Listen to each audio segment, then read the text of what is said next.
Welcome to NGA partners. எந்த பரிகாரம் செஞ்சும் பழிக்கவே இல்லைங்க.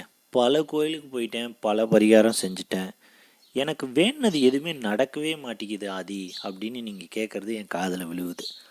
நீங்கள் பல வாரியாக பல பேர், பல ஜோதிடர்கள், பல மாந்திரிகர்கள், பல குறி சொல்கிறவங்க அப்படின்னு எத்தனையோ பேர் சொல்லியிருப்பாங்க. நீங்கள் போய் அதுக்காக பணம் கட்டி 10,000, 3,000, 5,000 பணம் கட்டி விரக்தியில் திரும்பி வந்து ஒன்றுமே நடக்கலை அப்படின்னு வீட்டில் நொந்து போய் உட்காந்துருப்பீங்க. உங்கள் எல்லாத்துக்கும் ஒரு நற்செய்தி மாதிரி இந்த வீடியோ உதவும்.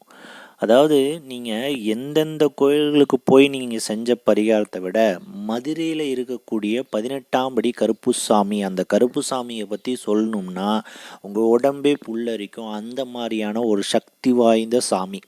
அந்த கோயில் வருஷம் ஒரு தடவை தான் திறப்பாங்க. நீங்கள் அந்த வருஷம் ஒரு தடவை திறக்கிற அன்னைக்கு மதுரை 18ஆம் படி கருப்புசாமி கோயிலுக்கு போய் நீங்கள் சட்டையை கழட்டி மண்டி போட்டு, அப்பா எனக்கு இந்த பிரச்சனை, எனக்கு இந்த கடன் பிரச்சனை, எனக்கு இன்னும் திருமணம் ஆகலை, எனக்கு இன்னும் குழந்தை பிறக்கலை அப்படின்னு சட்டையை கழட்டி மண்டி போட்டு அந்த காவல் தெய்வத்துக்கிட்ட நீங்கள் வேண்டுனீங்கன்னா, நீங்கள் வேண்டுனதுலேருந்து ஒரு வருஷம் கணக்கு வச்சுக்கோங்க, நீங்கள் வேண்டுன மாதிரி உங்கள் வீட்டு வாசப்படியை தட்டும்.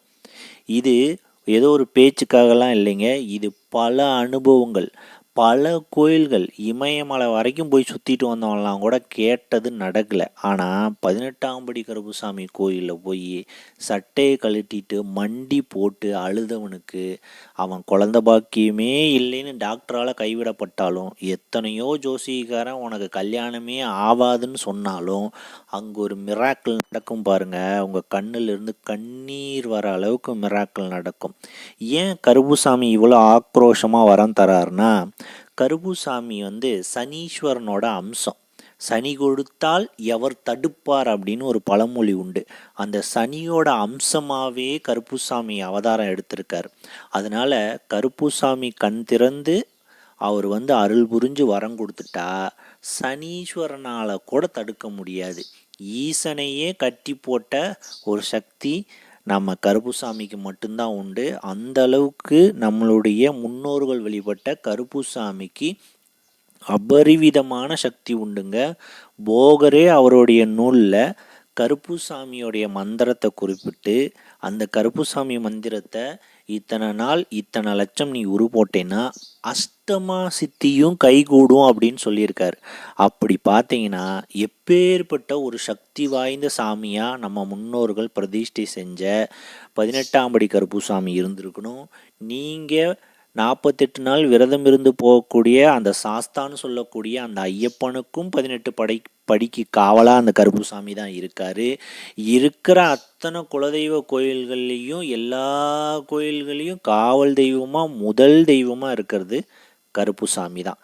அதனால் எந்த கோயிலுக்கு போய் எந்த பரிகாரமும் சக்ஸஸ் ஆகலை அப்படின்னு சொல்லி ரொம்ப வருத்தத்தோடு இருக்கிற நபர்கள் மதுரையில் நீங்கள் பார்த்தீங்கன்னா இந்த ஆடி மாதம் வருஷம் ஒரு தடவை 18ஆம் படி கருப்புசாமியோடைய கோயில் நடை திறக்கும். அந்த கோயில் நடை திறக்கும் போது நீங்கள் ஆண்களாக இருந்தீங்கன்னா சட்டையை கழட்டிட்டு மண்டி போட்டு நீங்கள் மனதார வேண்டுனீங்கன்னா நீங்கள் வேண்டுனது வேண்டின மாதிரி கிடைக்குங்க. அவ்வளோ ஒரு சக்தி வாய்ந்த ஆக்ரோஷமான வேகமாக வரத்தை தரக்கூடிய ஒரு தெய்வம் அப்படின்னு நீங்கள் எடுத்துக்கிட்டிங்கன்னா அது கருப்புசாமியை தவிர வேற தெய்வம் கிடையாது. அதனால தாராளமாக நீங்கள் 18ஆம் படி கருப்புசாமி கோயிலுக்கு போய் உங்கள் வேண்டுதலை வைங்க.